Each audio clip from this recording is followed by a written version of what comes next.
voulais te parler de l'accompagnement parental, de cette approche que j'ai implémentée dans ma pratique parce que j'y crois vraiment pour tous les bénéfices qu'elle apporte. Je voulais te donner des exemples tirés de ma pratique en tant qu'orthophoniste, mais cette capsule est vraiment dédiée à expliquer à mes collègues orthophonistes et à tous les autres professionnels qui œuvrent auprès de la petite enfance et aussi des enfants plus vieux pour implémenter une approche différente de celle qui est dite plutôt traditionnelle. Je voulais commencer par te raconter une petite histoire justement tirée de ma pratique d'il y a quelques années. J'ai travaillé auprès d'une famille monoparentale qui était dans une situation financière assez défavorisée. La mère était présente pour sa fille et sa fille avait vraiment des besoins multiples sur le plan développemental. Dans ce temps-là, j'ai été mandatée par le milieu de garderie que la petite fréquentait. Et donc, mon soutien était visé plutôt à l'éducatrice en milieu de garde pour l'intégration de l'enfant dans son groupe. Donc, pendant une rencontre d'équipe avec la mère, avec l'éducatrice et la directrice du milieu de garde un jour, on faisait une mise à jour des besoins de l'enfant, du progrès et des stratégies qu'on mettait en place. Et la mère m'avait expliqué qu'elle aimerait bien pouvoir faire des séances en orthophonie, mais que financièrement, elle ne pouvait pas se permettre de prendre plus qu'une rencontre par mois. À ce moment-là, elle m'avait aussi dit que plusieurs orthophonistes avaient refusé de la voir en privé à cette fréquence. C'est tout ce qu'elle pouvait se payer, cette maman-là. Et cette demande, ça m'a fendu le cœur parce que je me demandais comment ça on lui a refusé des services. Si c'est tout ce qu'elle peut se payer, déjà, elle est mobilisée, cette maman. Alors là, on partait déjà d'un point de vue d'un parent qui est mobilisé. Et du point de vue de l'orthophoniste, je comprends la réalité des professionnels qui sont, de un, débordés, et de deux, que dans un cadre de prise en charge plus traditionnel, une séance par mois ne suffirait vraiment pas pour voir des progrès et pour vraiment faire un impact significatif. C'est exactement pour cette raison que j'ai proposé à la mère un accompagnement parental et c'est pour ça que je prône cette approche parce que je sais qu'on peut absolument faire avancer les choses sans devoir se rencontrer plus qu'une fois par mois. Selon les besoins, bien sûr, on s'adapte à chacun. Donc, à ce moment-là, c'est là que je suis vraiment entrée en partenariat avec la maman. Je lui avais expliqué qu'il était absolument possible d'intervenir, mais que l'intervention allait prendre une forme différente de ce qu'elle était peut-être habituée ou ce à quoi elle s'attendait plus traditionnellement. Et donc, le partenariat entre elle et moi a débuté. Et au fil des rencontres, c'est sûr que la mère revenait à plusieurs reprises. En fait, au début, vu qu'on a fait juste quelques rencontres, la mère me demandait constamment quand est-ce que j'allais voir sa fille directement, quand est-ce que j'allais la voir. Et donc, je lui ai expliqué dès le départ et au courant des rencontres comment le processus d'accompagnement fonctionnait, que j'avais pas besoin de voir son enfant, que j'allais plutôt l'outiller, elle, dans un échange réciproque. Donc, c'est la mère qui m'informait de ses besoins à elle avec son enfant, de leurs échanges et leurs interactions. Alors, c'est quoi la différence entre le partenariat parental et une prise en charge plus traditionnelle?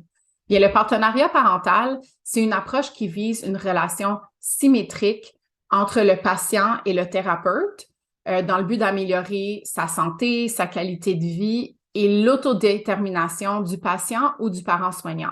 Donc, ça pourrait être, par exemple, dans un cas d'audiologie pour un aîné, ce serait le patient, l'adulte, l'aîné qui est traité, qui, lui, va vraiment développer son autodétermination. Pour pouvoir établir ce genre de pratique, ça prend du temps, oui, et que les parents soient ouverts ou que le patient soit ouvert, mais on peut cheminer avec la famille.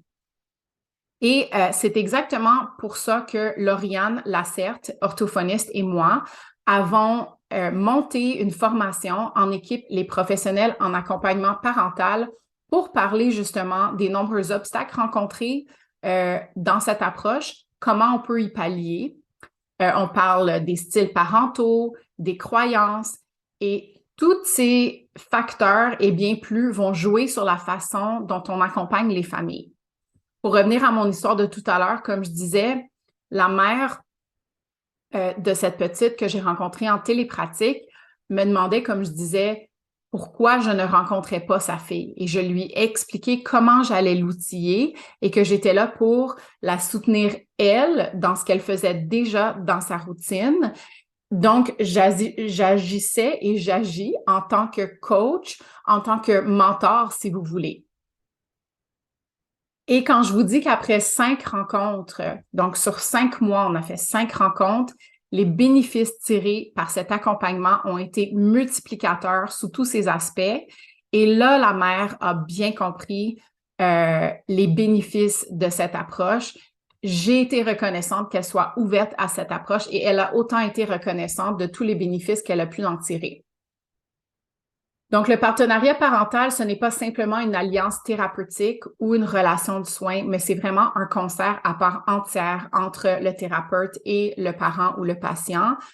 On est à égalité. C'est une approche qui est aidante, collaborative et réciproque. Donc, on s'engage vraiment les deux dans un processus dynamique pour établir des objectifs et déterminer également des solutions ensemble dans le but de faciliter l'atteinte de ces objectifs. On peut également développer un apprentissage des parents qui est autodirigé. Donc, on le guide et le parent, lui, autodirige ses apprentissages. Et en même temps, il va y avoir une croissance personnelle parentale. Donc, le premier aspect à garder en tête dans cette approche, c'est qu'on enlève notre chapeau d'expert. C'est pas nous qui entrons et dites voici ce que j'ai observé, voici les déficits, voici ce qu'on va aller cibler. On y va plutôt d'un aspect où on va travailler les forces et autant les forces du patient, si c'est un petit patient, un enfant, que les forces parentales ou de notre patient adulte. Et on travaille en partenariat avec eux, comme j'ai expliqué. Donc, c'est eux qui vont exprimer leurs difficultés qu'ils rencontrent et on agit à titre de guide pour les aider à savoir comment faire. C'est là que notre expertise en tant que thérapeute entre en jeu, mais on doit tenir en compte l'expertise également du parent. Donc, on les amène à réfléchir à leur propre comportement et comment est-ce que ça a un impact sur l'intervention, soit avec leur enfant ou sur eux-mêmes. Je fais un petit parallèle avec des étudiants de stage. De ce point de vue, si tu as déjà été stagiaire ou tu as déjà supervisé un stagiaire, c'est eux qui choisissent leur placement et c'est eux qui font leur plan de développement personnel et professionnel pour travailler leurs compétences. Donc, on les guide tout au long en tant que superviseur ou mentor et c'est à eux de faire de l'introspection et d'utiliser leur autocritique pour voir ce qu'ils apportent et les points qu'ils pourraient également développer. Tout ça en gardant en tête leurs compétences actuelles où ils sont dans leur développement justement professionnel. Mais quel bénéfice est-ce que ça apporte, cette approche? Donc, ça permet aux parents ou aux tuteurs qui passent eux-mêmes le plus de temps avec leur enfant de développer leur sentiment de compétence. De plus, comme avec la petite fille, si je l'aurais vue uniquement une fois par mois, aurait-on vraiment vu des changements ou des bénéfices de l'intervention?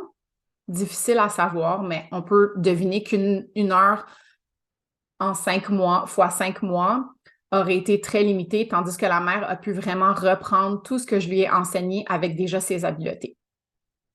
Donc, c'est eux qui passent le plus de temps avec leurs enfants, c'est eux qui les connaissent le mieux. Alors, on peut vraiment outiller les parents à réinvestir dans leur relation parent-enfant et avec notre support, le parent, lui, développe ses propres habiletés, ses propres stratégies même pour pouvoir agir de manière plus écologique et intuitive. Notre rôle, c'est de les rassurer, de les guider et de les aider à se valoriser et à mettre eux-mêmes le doigt sur ce qu'ils ont bien fait.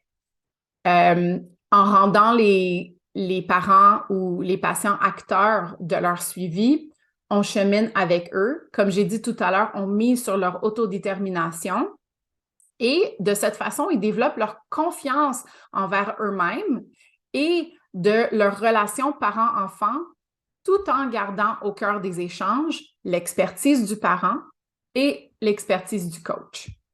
Mais je comprends qu'il peut y avoir de nombreux arguments contre cette approche et nous abordons tous ces arguments contre les bénéfices dans notre atelier à Lauriane et à moi, qui aura lieu pour la deuxième fois le 8 mai 2023 pour une journée complète. Dans cet atelier, nous te présentons de nombreux exemples cliniques tirés de nos pratiques respectives qui sont vraiment complémentaires. On te donne également un cadre pour déterminer ou pour implémenter cette approche, qu'elle soit en présentiel ou en télépratique, ainsi que des outils qui vont t'aider avec cette approche qui est complètement hors de la prise en charge traditionnelle. Si ça t'intéresse, je te laisse le lien sous cette vidéo pour que tu puisses voir en plus de détails ce que nous t'avons préparé, Lauriane et moi, dans cet atelier qui aura lieu le 8 mai. C'est une journée complète. Si tu ne peux pas y être, tu vas avoir accès à la rediffusion pendant 3 mois après la fin de l'atelier. Et j'espère que je vais pouvoir te présenter des arguments convaincants. Déjà avec cette capsule, j'espère que ça a piqué ta curiosité. Même si tu as déjà peut-être commencé à implémenter l'accompagnement parental, tu vas sûrement rencontrer certains obstacles, certains arguments. Et Lauriane et moi, nous sommes là pour te présenter des pistes de solutions avec des petites actions concrètes que tu peux déjà mettre en place immédiatement. Nous sommes conscientes, l'avoir fait nous-mêmes, que ça prend longtemps de vraiment pouvoir se sentir dans un flow dans cette approche, mais on y croit vraiment pour tous les bénéfices que cette approche peut apporter. Alors, si tu as des questions ou des commentaires, n'hésite pas à me les laisser sous cette vidéo. Et sinon, on espère te voir dans notre atelier le 8 mai.